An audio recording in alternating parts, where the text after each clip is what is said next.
Good evening and welcome to our home. Now, I have to explain what is going on here and why we are here. A couple of weeks ago, we finished our recording of the second concert of the Blue Candlelight music series, and we decided to accompany our concerts with kind of pre-concert talk, and it turns out that it just took a form of conversation. And the idea to continue our conversation belongs to our dear friend Sasha. Thank you very much, because it's a wonderful idea. And this is our first attempt to start our new, maybe it will turn into the series of kind of mini series of Blue Candlelight series conversations about music. Absolutely not limited, and we decided to pick our first topic today. We will talk about Bronislaw Huberman, who was a great violinist, and I would love Gary to start this topic. Maybe we will start with this amazing history and story of Huberman as a citizen, and then we'll go and discuss him as a violinist. So the story of Huberman is, to me, much bigger than the story of violinists or music. It's a human story. And he is, I think, historically speaking, infinitely more important for rescuing peoples from Nazis and also from pretty much predicting it before any politician outside the Nazis knew it was coming.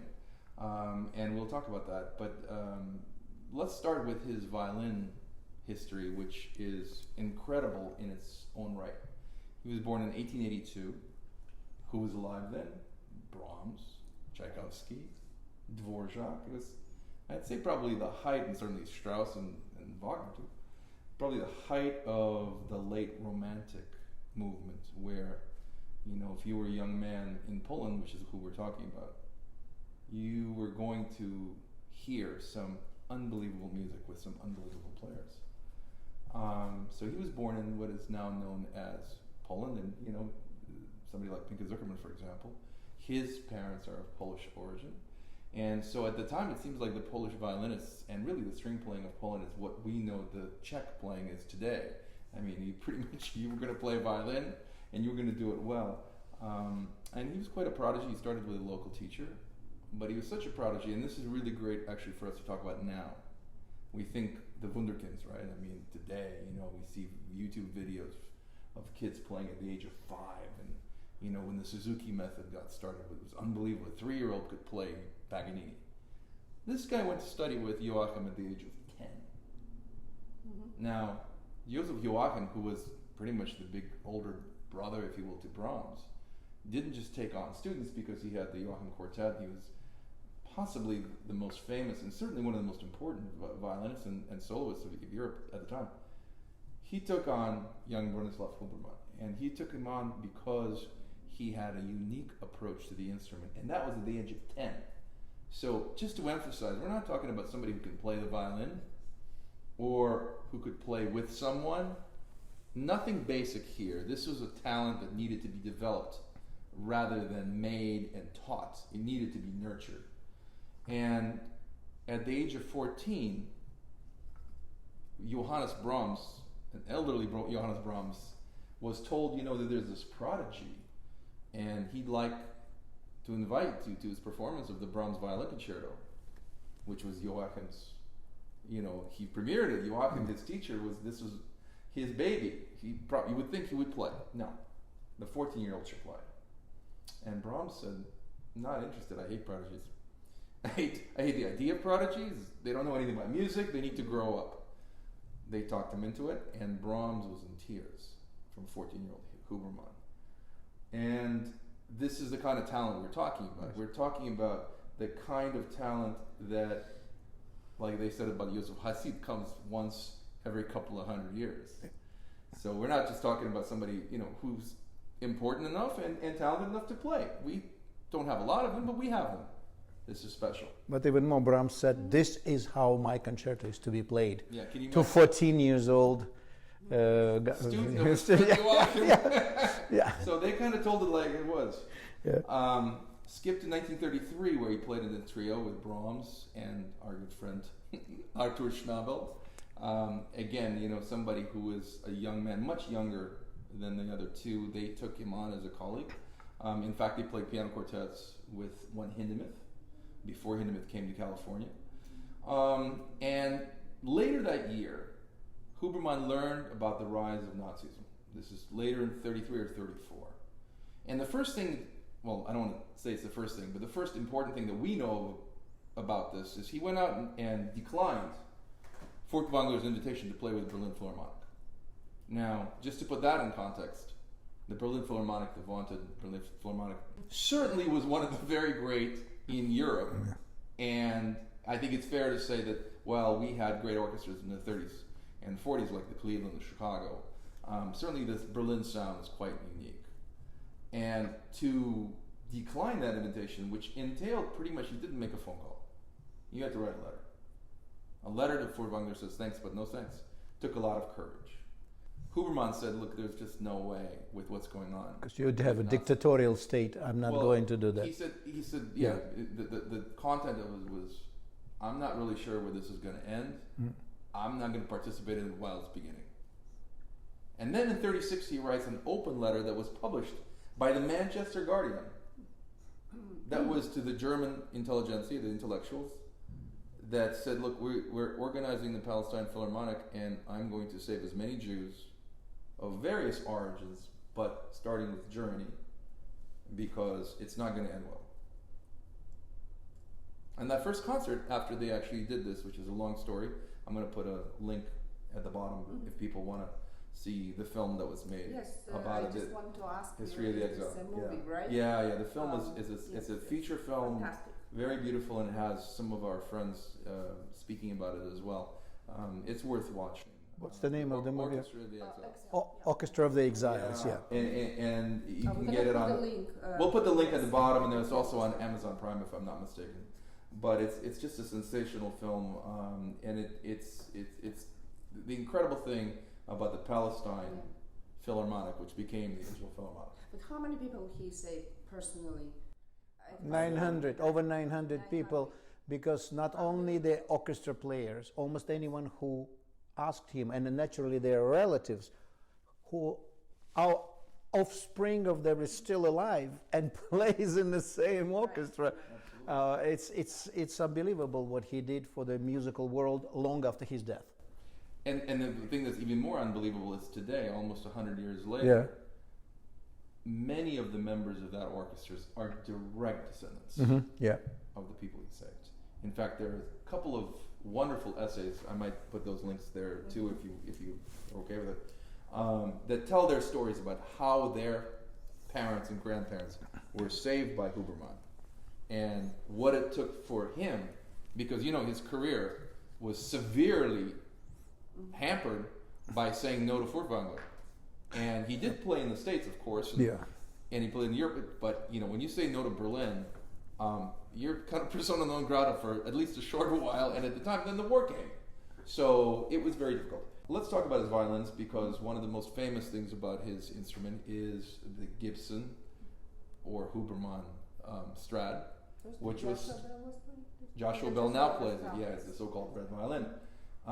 But it was stolen from Huberman's dressing room while he was playing a recital in Carnegie Hall in 1936, and it disappeared for about 50 years actually, until Charles Beer identified it sight unseen in 1987. Do we know the person? We do. His name is Altman. I don't want to say anything bad of the dead, but suffice it to say that he was a bit of a goner. And as such, he decided that, well, for $20 he could sneak in there, play the fiddle. Interestingly enough, he played the fiddle. Even back in the day, it was worth a lot of money. Not the millions of dollars it is today, but it was played it for gigs. Played it at the Russian Tea Room. I think $30,000, which was an enormous amount of money at that time. Paid for that, he played this in Russian Tea Room. He played in the Russian Tea Room. Is it true he was just covering it with some kind of... It wasn't him. I think it was someone else. Yeah, they had oil lamps and they had candlelight, and so the wax and all of the dirt that you get from burning stuff, covered the varnish for 50 years. It was not in great shape. But not to get into the Strad talk, but I mean, there's something about the genius of Stradivari and how he mixed the varnish. They were able to clean that up. It looks like it was made yesterday. 50 years later. Yeah, in '87 it was identified, and if I'm not mistaken, Josh bought it I think in '96 or '7, something like that, and he's had it since. So it is an incredible story. It's worth mentioning that Huberman, as a young man, had a Strad to play. He had a donor long before it was popular to have donors. He had a donor, I think, all the way from the age of like 13, 14. He had a beautiful Strad to play. I think it was 1673, an early Strad, and then he owned, the Gibson Strad. Also, what people say, well, what was he playing in Carnegie Hall when this thing was taking place? He played the Gibson del Gesù, and it's the same Gibson. It's an English violinist. His name is George Alfred Gibson, and he owned, if I'm not mistaken, at least 4 Strads, and one of them, I believe, is a cello. And interestingly enough, I mean, the Hills had a great collection, obviously, because they restored these instruments. But this George Alfred Gibson is known in history not for his violin playing. I'm sorry, and unless it's incredible, I'm not aware of his playing.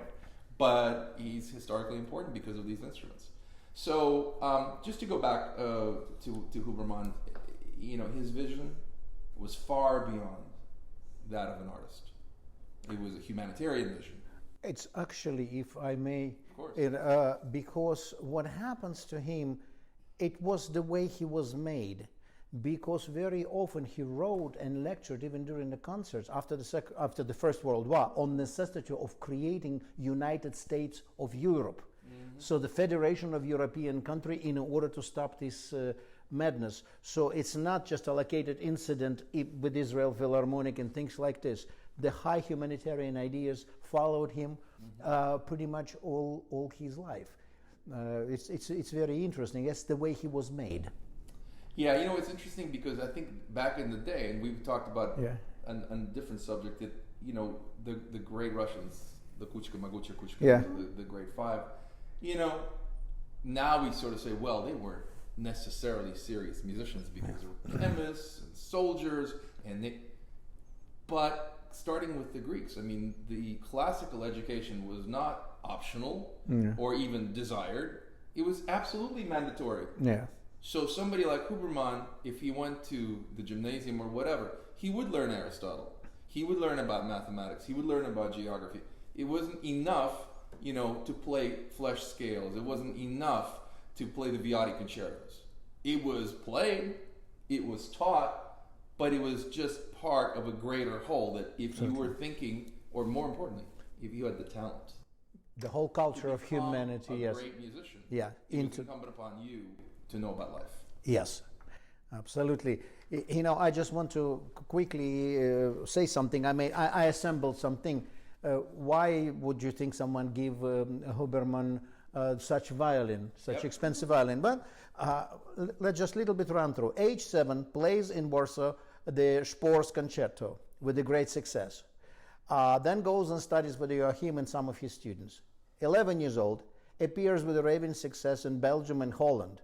At 12, Paris and London, raving success. 1894, plays Mendelssohn Concerto at Queen Hall, where great, already older star Adelina Patti hears him and says, would you play at my farewell concert in Austria? Then at age 14, plays for Brahms, okay? He got this violin because he was a unique personality on the violin. I'm so glad you used the word unique personality, because I think one of the things we'll do when we listen to the excerpts we have of his art is the personality and imagination is what separated him from the other great violinists, and I would say was essential to make it to the major stage. So, for example, when we think of the great violin, let's talk about Joachim, and let's talk about Viotti, and let's talk before them Vuitton, and Isaïe at the time that he lived. Nobody would confuse them blindfolded. Nobody. Yeah. And by the way, it wouldn't take long. I'm talking 4 notes. So their personalities were detectable when they played. Not only detectable, but essential. They wouldn't have gotten to where they've got if they were not the imagination and not the personality that we know them to be? Where would they be? Just hypothetically. They would be a provincial soloist. So basically the career would be, well, you're a nice Polish violinist, went to study with Joachim. Joachim, you know, he's Hungarian, very nice. Well, you know, here's your radius. You play maybe Vienna once every 5 years. And you let you play the smaller towns because, you know, people need music. You want to come to Berlin? Not that interested. I have a question. It was very nice. You mentioned the unique personality, and it was detectable, you said, right? So can you explain to maybe to students how it's possible, this detection of the personality? You said it was unmistakable, 4 notes, 5 notes. Can we talk about this a little bit and just explain? I hesitate to give broad characteristics. Mm-hmm. I say we listen a little bit, okay, and then I can point out certain things, and maybe we listen again and see if you guys disagree. Mm-hmm. All right, let's listen to a little Tchaikovsky concerto with one William Steinberg, one of my favorite conductors because he made many recordings with one of the maybe 3 people that were my heroes when I was growing up. One of them is Nathan Milstein and Steinberg and the Pittsburgh Symphony, our old friends, made, I think with Milstein, at least 12, watershed recordings. Mm-hmm. And they were doing recordings probably once a month. I mean, that's just what you did for the radio and stuff like that. So Tchaikovsky Concerto with William Steinberg and the Berlin State Opera Orchestra. You see, in the days of specialization, how many opera orchestras go play Tchaikovsky Concerto? Only maybe the Vienna Philharmonic and the Met. Yeah. But these guys, they played everything. So let's listen.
So, how do we recognize the unique nature of this?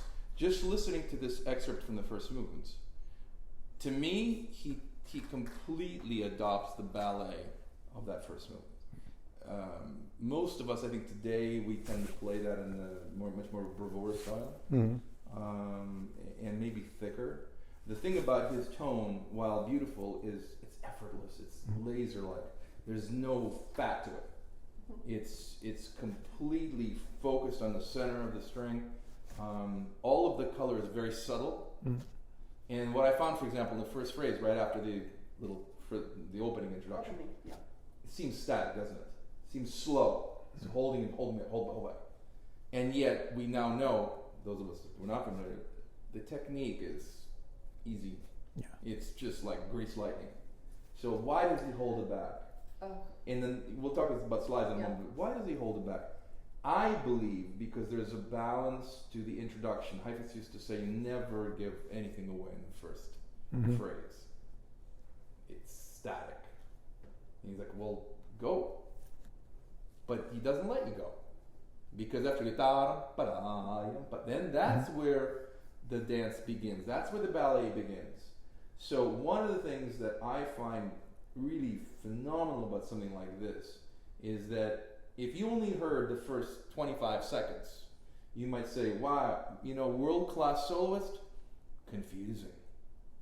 What is he doing? Why is that? He sets up the introduction in such a way that when he gives you the horsepower, it's cathartic, and unpredictable. Right. So, and you said that let's talk about the slides. So it was first impression.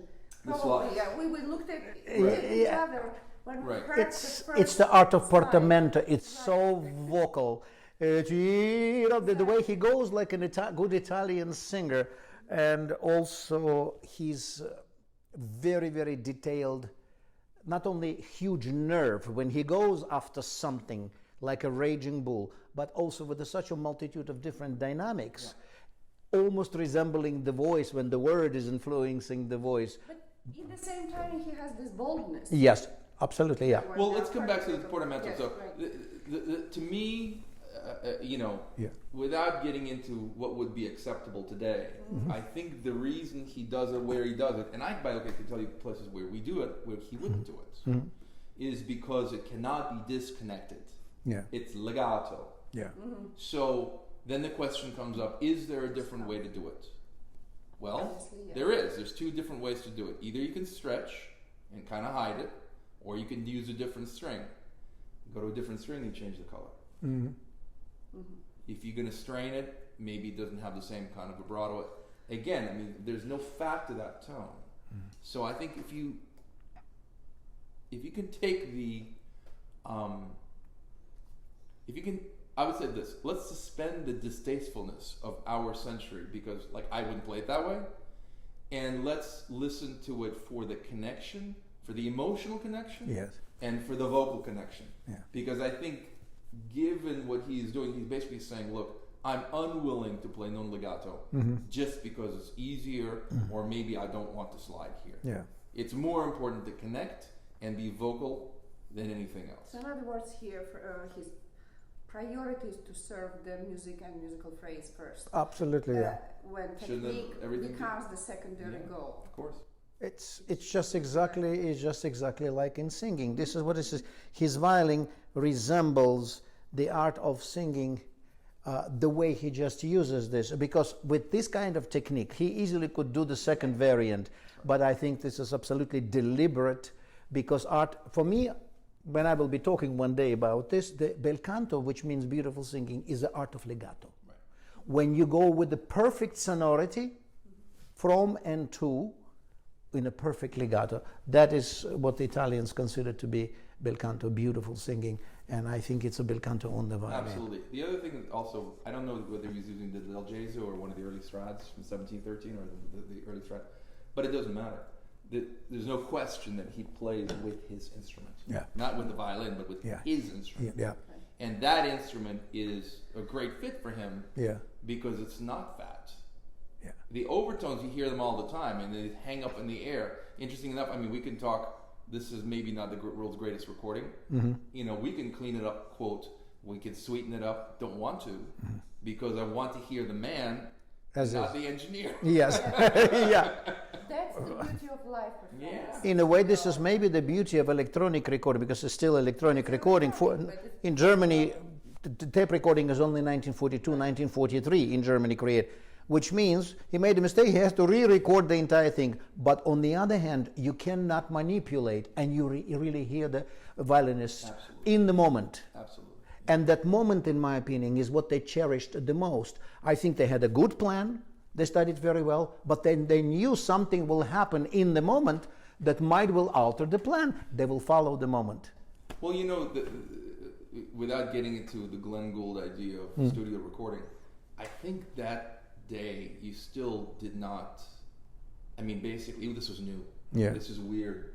This is an outside thing. So the bottom line was they were performing, and the idea of patches and takes and, you know, fixing from B to C, they would have thought it's just really a clinical, antiseptic, and anti-musical. Yeah. As you said, if you don't like it, I don't want to talk about why. Play the whole thing again. Yeah. Should we listen to the slow movements?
So in the Canzonetta, which we all know is not the original slow movement, because Tchaikovsky wrote what is now known as Serenade Melancholique, and then he thought it was too long and too heavy for this concerto, and he went with the slow movement. I find the level of detail at the end of every phrase unique. You know, the little Nachschlags, which are actually written out, are pretty much notated the same way.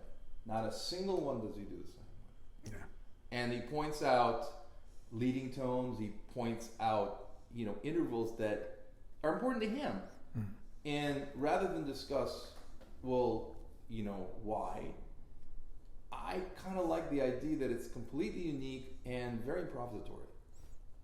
So for a piece of music that is really in some ways almost an intermezzo between this huge first movement and this virtuosic last movement, it's just so clean and refreshing, and yet without any loss of detail. You know, it's very vocal actually. It's absolutely, yes, because it's an aria, and if I may add, what comes into mind when people play like this is that it could be dressed in the word. Mm-hmm. It's like the words are sounding. It's almost as a singer sings and the meaning of the word is coming. So this is some text which is known only to him, but we are receiving on some sort of the intermediate level that he's talking to us about something. But he doesn't want to appeal to our brain. He wants to emit it and to go directly under the skin into our heart. Can we meet him halfway in that beautiful, in this beautiful music? So he's talking to us. He's talking to us at the moment, because I'm sure if he would play this concerto again, it would be slightly differently. And that's what I cherish in them. They never played the same twice, because next time is a unique time, and they are in a different time, and the timing is different. Yes. You said while we were listening that he's crying. It's a very lament. Yeah. Now next one is Kretuzer Sonata. Something for pianists. Which is, by the way, he plays with the great Ignaz Friedman. We will talk about Ignaz Friedman. They are from the same village. Right. They were born in the same year. In the same year, and near Krakow. Next series, we will just take the topic and we'll talk about Friedman separately. But I just wanted to mention, it's bad enough they were born the same year. Yeah. Mm-hmm. They died 1 year apart. Yeah. It's like an old married couple. And then they play the Kretuzer Sonata. Oh, yes. But this is what, by the way, you right now, you will find these portamenti in Beethoven Sonata too. How dare he to take a classic composer and to allow himself a portamenti, especially German composer? And I will tell to them, if you would have told Beethoven that he is classic, he probably would hit you with something heavy, because he considered himself a romantic, because he said the music is about emotions. Then he considered himself a romantic composer. You know, when we're creating the cliche and the Mozart is to be played this way and Beethoven is to be played this way, this is when we begin to kill music. And why we decided that he had 3 different periods of his legacy, right? So. Well, we didn't decide. It's the historians and the music. Historians say yes, but like Alexander said, if Beethoven knew. Well, as my old music history teacher used to say, it wasn't like Beethoven woke up one day in 1804 and said, "Oh, I'm in my middle period." Oh, God, what a relief! Yes, and by 1915, middle age crisis. Yeah. Yes, oh, yeah. For you. It's all about the emotions. We're all human beings. Yes, and I think this is exactly how he interprets. Mm-hmm. It's emotions. Mm-hmm. It's a great sonata, absolutely, and beautifully played by both. Let's listen with Ignaz Friedman, who, as we mentioned, was born in the same village, the same year, and died 1 year after his good friend Huberman.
The Kretuzer Sonata, of course, was dedicated to George Bridgetower, and the big story on it is that Beethoven had a big fight with him on the morning of the premiere, and he dedicated it to Rudolf Kretuzer, who never played it.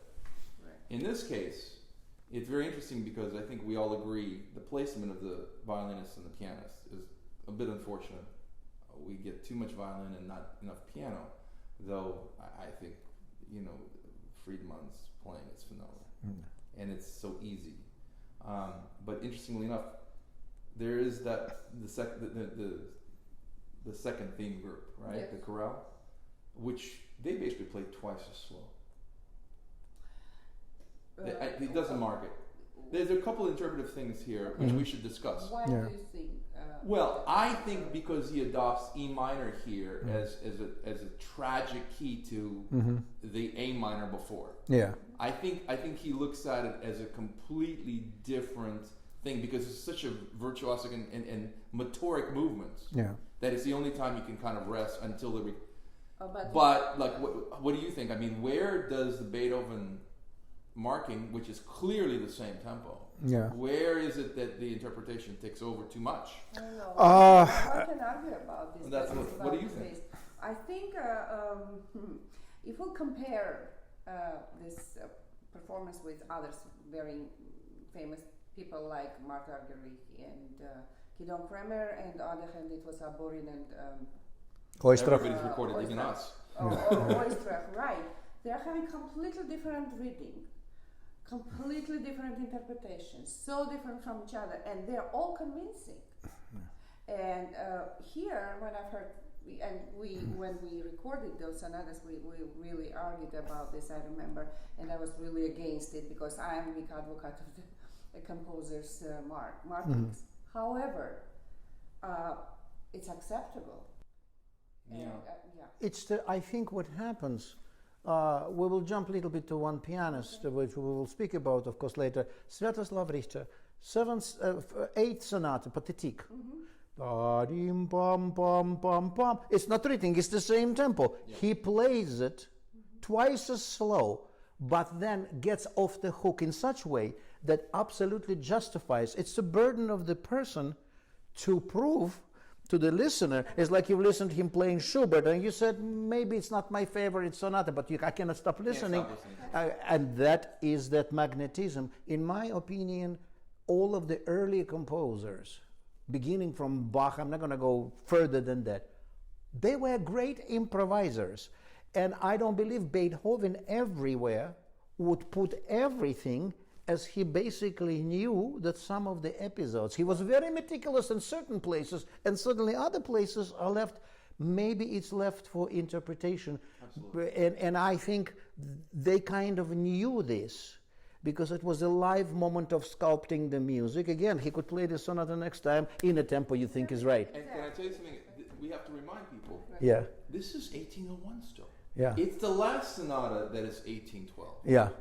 So, but that might be an argument against what we're talking about, because early period Beethoven, I mean, that's kind of maybe more the evolution of Mozart than the beginning of Schubert and, Berlioz and stuff like that. So where's the freedom? I agree with you. I think that even in the Baroque, they would have said, look, Corelli writes about this. Like, if you can play the instrument, who am I to tell you how to play it? Not only that, speaking of Mozart, if you brought Mozart elaborated on the art of rubato, lamenting that rubato, it means to steal the time and to return it, right? Yes, that this is almost lost. Do you know how Mozart describes the art of rubato? Iron tempo and the rhythm in the left hand, and only God knows in the right, and they meet each other here, so and so. If you cannot do this, you don't know the art of rubato.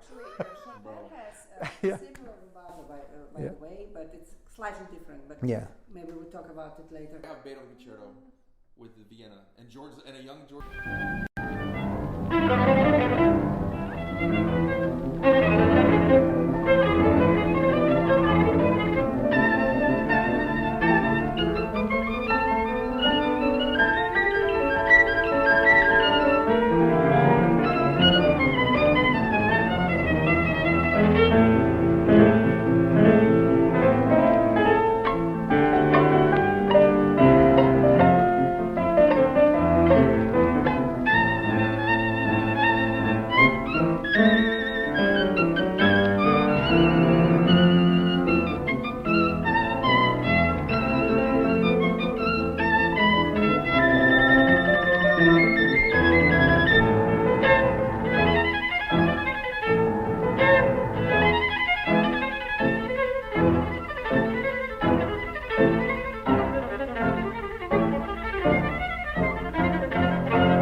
The great sense of rhythm and timing. And timing.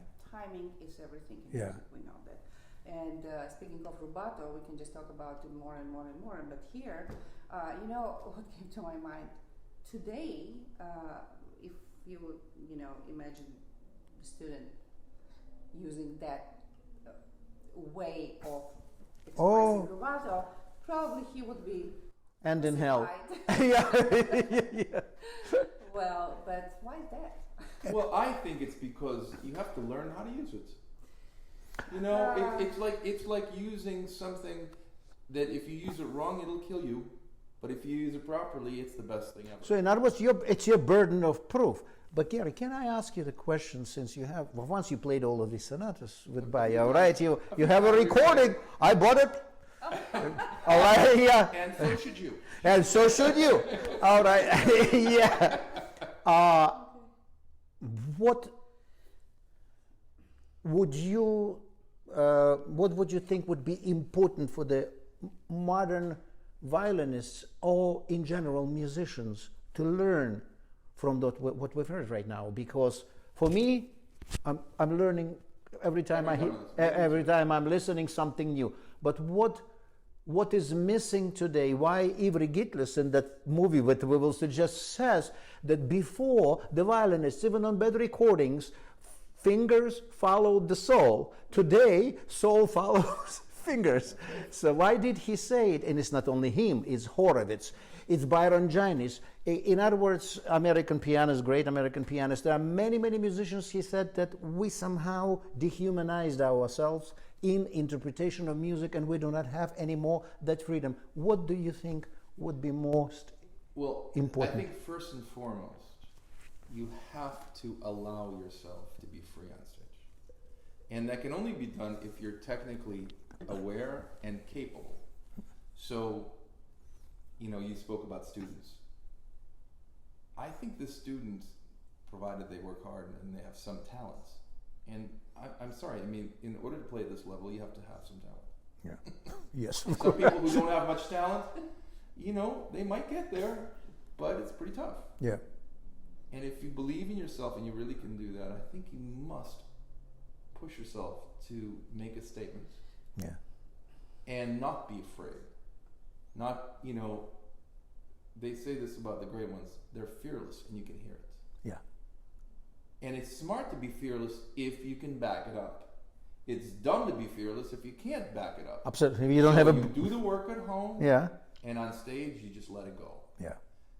The other thing that these guys do, I think that we've kind of lost a little bit, is the ability not just to play different for difference's sake, but to listen to the room, to listen to your partner. Like, for example, I was thinking, technically speaking, his chords are rough. Mm-hmm. Mm-hmm. Musically speaking, they are the character, and Friedman actually shortens his chords and doesn't let it ring because he knows that it would cover and it wouldn't work. Then it just sounds like they're doing this. Yeah. So it's interesting observation. and, Yes. and don't you think, I don't know if you guys agree, I'm sure if they were sitting here right now and we said, well, did you realize that you shortened that because he was that? He said, hell no. Why would I do that? It's in the moment. Yes. We played it, it was okay, and we went home. Yeah. Yeah. That's the point. They allowed themselves to be in the moment. Of course, they had the plan. They were very not only that, they would not listen to any recording before they got acquainted with the music themselves and formed their opinion. They just allowed the moment to slightly dictate the rules, because I am not the same day by day. One day I feel hoo hoo ha ha, the other day I'm a little bit sad, and it will influence my Beethoven Sonata or anything else, and that is all okay. What is not okay, no matter how you feel, you're playing that safe variant that no one will object. And I object playing like this. And what is the safety Yeah. in this matter? What do you think? What's Well, the like even the safe- tempo changes, you know, we Tempo, talk yes, about, we you know, already when he talked does about that last, before the da da da, Yeah. when he does that scale, you know, and it's, people have actually criticized that passage, it's not great Beethoven. I don't know. I think like the opening of the 770 is pretty great Beethoven, it's on one note. Yeah. You know, I think by pulling it back, which we don't do, and I don't, you know, I don't think it's great for us, but it works for him. Because he pulls it back because he doesn't allow you to go where you want to go. And then when he does, it's like we talked about it in the Tchaik. I mean, it's cathartic. Absolutely. He grabs you like you grab the kitten and carries you and drops you whenever he wants, not whenever you want.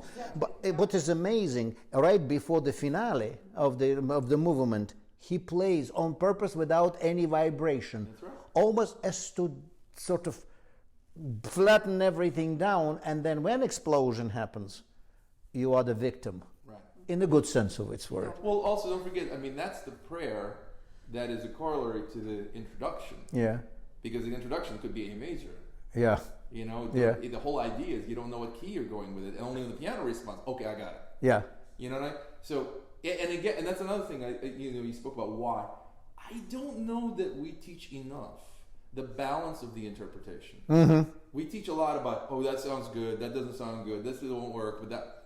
Well, what about, did you do that here because you did that there? Mm-hmm. I don't know that gets taught a lot. No, quite in contrary. I absolutely agree.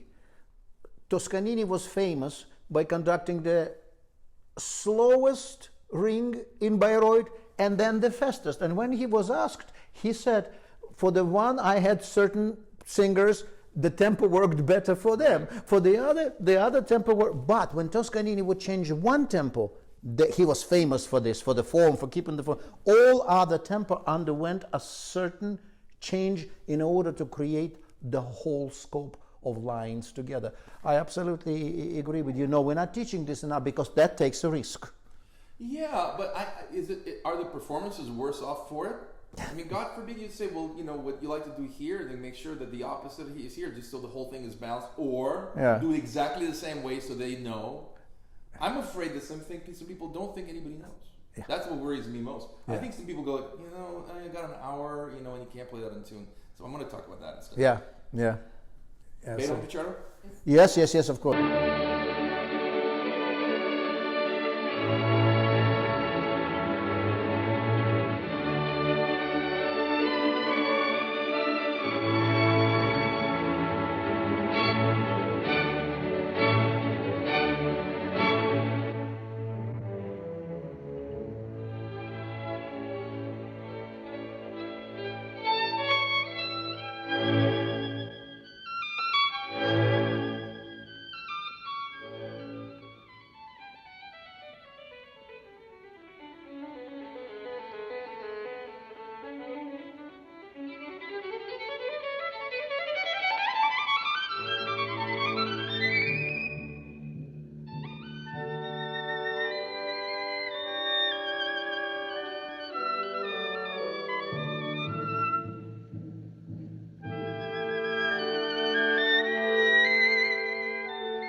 For me, this is very interesting because it's Rococo.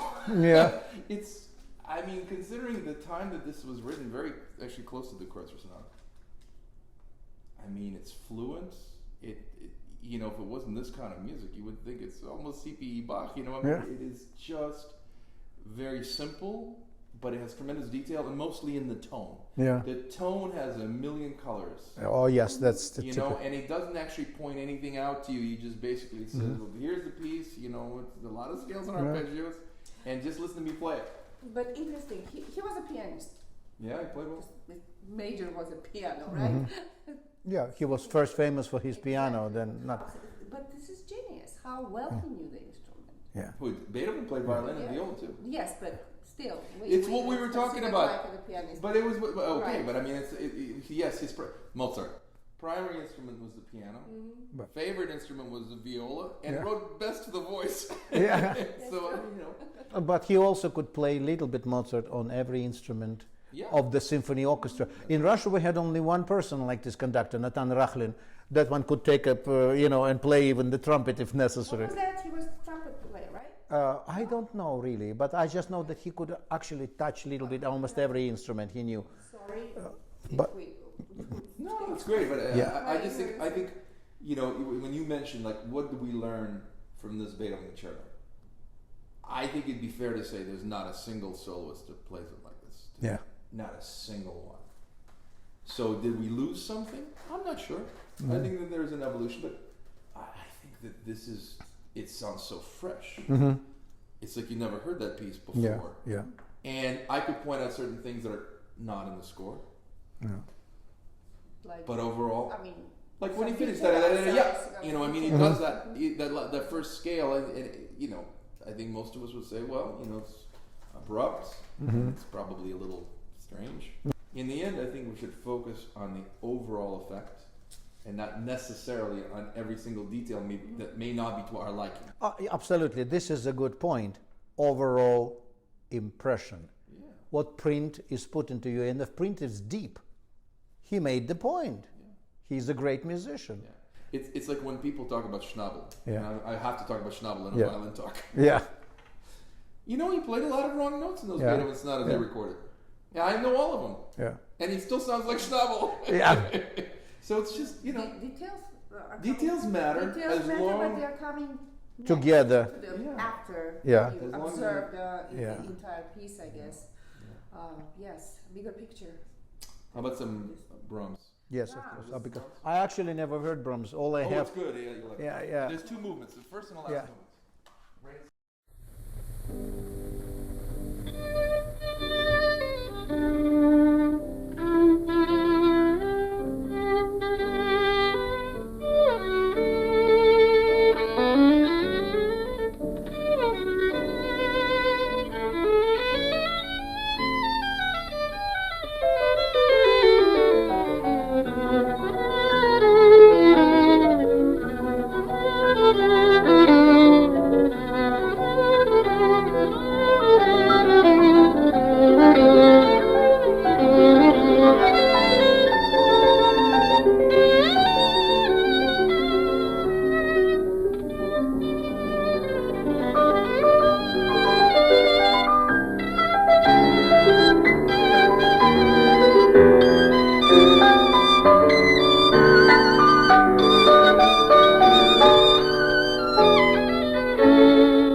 sonata is based on the Regenlieder.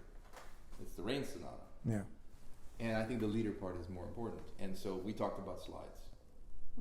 I'm almost certain that his position on some of the slides that are maybe not done today is because it's leader. Mm-hmm. And because you cannot disconnect something. Now, an interesting question might be, well, is there a different way to do it? To play legato and still not do that? And the answer is yes. But is it acceptable to him? Yeah. I don't know. Not with us anymore. But I mean, it's just so refreshing because there's just no makeup, no maquillage on this one. Yeah. Right. It's pure music. The first impression, how I perceive it personally, it's not over-sweetened, how Yeah. people are just doing overwhelming phrasings. It's so simple. And Yeah. the simplicity. Because it's the tradition comes very much Right. from Schubert, and almost like you're sitting with your legs towards the fire from the fireplace, and just singing the melody. What I like, another thing, my opinion about Brahms and my disagreement with what happens today, when he plays Brahms as a romantic composer, and only because Brahms is heavily influenced by classics only makes him better in a sense that the form is much more precise. But Brahms in essence is a romantic composer. And as a romantic composer, he plays him, and he says almost as he's talking, he's trying to say something. Again, it's not just about playing, it's not about music, it's about message. And message could be different day by day. This is what was so good they took risks, sometimes they didn't work. But when it did, it was good. Absolutely. Yeah.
This is the last movement of the Rain Sonata, which presents a major problem. Yeah. So Regenlieder, it's lieder. Yes. But raindrops are by their very nature separated. Yeah. So I think it's a very interesting expression that he takes, the solution, if you will, that he takes, in that, the piano plays the raindrops, and the violin has to kind of go in between. It's not all legato. Mm-hmm. And he does allow it to breathe a little bit, but not so much that it's non-legato. Mm-hmm. He's sort of on two chairs between legato and non-legato. And then we were talking how the very first phrase, almost shockingly banal, in terms of his tone and approach. Very strange. I would say that it's not uninvolved, right? And then suddenly followed. And then he sweetens it up, and then the same phrase repeated, rich. So you say it's not an accident? I guarantee it's not an accident. Yeah. So what do you think? Like we talked in Tchaikovsky. What do you think he wanted to say? I think the opening is, I can't say what he. Uncertainty, maybe. I don't know. I think he's saving the beauty of the movement until the second repetition. Maybe. Yes. So whatever it is, in my opinion, when you want to say something important, you cannot be always eloquent, because importance supersedes eloquence, and you're trying to find the word at the moment, and maybe he would have done it differently in a different time. But I think, knowing that he's a master of his instrument, none of this is an accident. You talk about Ivry, and Ivry always spoke music, and interpretation has to be like language. Yeah. Now, when you're saying something important, maybe the first time you go through it, and then you re-emphasize. Well, if it was the best you had the first time, why would you re-emphasize? Isn't it good enough? Yes. So I think his position is, hey, I'm going to do it. And then with the second time I do it, I go, oh yeah, that's the way you opened with it. Mm-hmm. And it has more impact. I think it's a very interesting way to approach it. And, you know, when we talk about passing on the great tradition, at least try it. Yeah. If it fails in your room, you know who knows? Your mother. That's exactly, about it's exactly what we're talking about. Right. When it doesn't work, well, it doesn't work big time. But when it does, it works big time, and this is very memorable. Gili, a great Italian tenor, said, I maybe can remember 7 to 10 performances where I could say everything worked. I think maybe for these 7 or 10 performances I became Gili. There you go. Yeah, at the end of the day, we don't remember how many notes and what he did, but this aftertaste, that's what matters. Yeah. So you're just living with some feeling. Yes. Well, you know, this sonata is a masterpiece of texture, as we know when we. Right. I mean, but still, it's a character, it's a mood. Right, but I'm just saying that if you have the raindrops in the piano, and the violinist doesn't do enough, what's the pianist going to do? More raindrops? You know, this is it. You know, this is on you. So. But one more point that you brought earlier, both of you, life experience that they put in this. Which of life experiences at the moment you're actually talking? You select sometimes. Today reminds you something that happened to you 15 years ago, and you want to put it, you find out that the music of Beethoven or music of Brahms resembles you that thing, and you will try to put this. In other words, that very risk of not being the same all the time and to take risks and sometimes failing, but when you fly high, you fly high. We call it artistry. Yes, absolutely. Well, I also think we should talk about key centers. Pieces in G major. Yeah. I mean, this opening is so pastoral. Yeah. He wrote all 3 sonatas on like tune on vacation. So Yeah. it was a good time for him. Yeah. Vacation, though. Yeah. G minor. G minor. Last movement is in G minor. Mm-hmm. Now, I would argue, no, it's not about tragedy, but it's serious. Yeah. And you can't kind of play around with this idea of long or short. I hate using that. I mean, is it really vocal, or is it a different kind of leader? Is it maybe not a leader that is effortless? Maybe you have to work for it. I just think I love that they tried it this way, and next time we play, we can try some things too.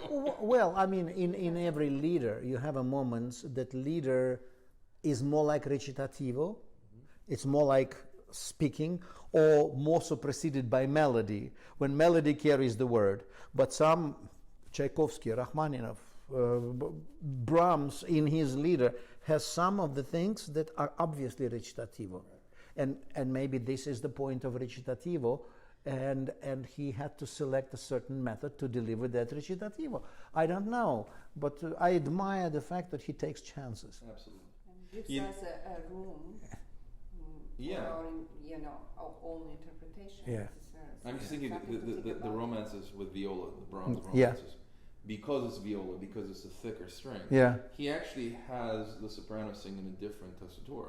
Yeah. You know, so why not try something like this when you know that the instrument, that the piano, is the raindrops? Why not try certain things where you can change the texture subtly? Yeah. Because you know the piano can't help. Yes. Yes. So I think it's a fascinating and. So there is obviously the reason why he does it. Yeah, he was an intellectual. Yeah. In the best sense of the word. And Yeah. he knew philosophy. And the one thing I would like to say to the listeners, that almost all of them had the multiple different educations, philosophy, mathematics, spoke several languages, and all of that were condensed in their playing. All of their knowledge, intellect, heart, humanity, everything they were putting into the instrument. I hope you've enjoyed this discussion. I know we've enjoyed being together and speak about this wonderful and incredibly important person to human history, not just music history, Bronislaw Huberman. And I hope that you come join us for many of these episodes as we speak about people like Saint-Saëns, about some of the things that are going on in the world that are musically oriented, and most importantly, that we can be here as friends and invite you into our living room to join us. Yes, absolutely. So next time, what we're going to do? Saint-Saëns, right? Yes, it was Saint-Saëns. We decided the second piano concerto, and that will be interesting. But you played this concerto, right? Yes, I did, and Okay, so several that's times. with especially different One of my people. favorite pieces. Yeah. Yeah. Okay. Well, thank you very much, and I hope you like our evening. We have wonderful wine, but next time. Yeah. Too bad you new cannot taste guests, it. yeah, new guests are welcome, Yeah. and until next time, thank you. Thank you. Thank you.